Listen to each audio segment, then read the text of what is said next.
Kuna wizi mpya umeibuka. Hii najua wauza PC watanichukia kwa sababu unaenda kuexpose utapeli wanaofanya kwa wateja kwa kuuza graphics card ambazo ni fake. Yaani ana edit graphics card katika PC unaonunua. Kwa mfano, kama PC ina graphics card ya 3060, alafu wewe unataka graphics card ya 4080, basi ana edit ile ya 3060 anaweka inakuwa 4080, alafu anakuuzia kwa bei ya 4030.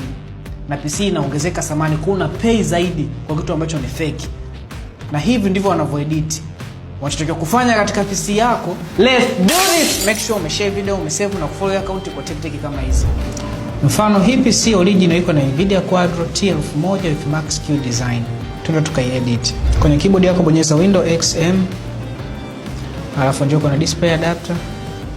Utakuja hapa, uta right click, utakuja kwenye update driver, utakuja hapa browse my computer for drivers, alafu utakuja hapa let pick from a list of available drivers on my computer, alafu utaantiki hapa, zitatokea graphics card hapo mbalimbali za Quadro, series mbalimbali.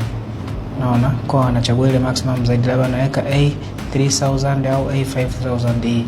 Naweka hii hapa ambayo ni more powerful, na press next, alafu na accept yes. Ina install drive. Hapo iko tayari.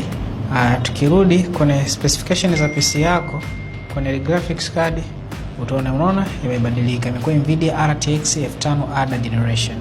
Tayari hapo unaambiwa hii ni 5000 series very powerful, kumbe ni T1000, kwa tayari unakuwa ushaibiwa kama hivi. Kwa hiyo hivi ndivyo mnavyoibiwa graphics card kwa kuzani umeinunua powerful, kumbe wamesha change katika PC yako kwa kuedit na kuweka fake. Lakini wewe PC tunakuuzia PC ambayo katika original box na original specifications.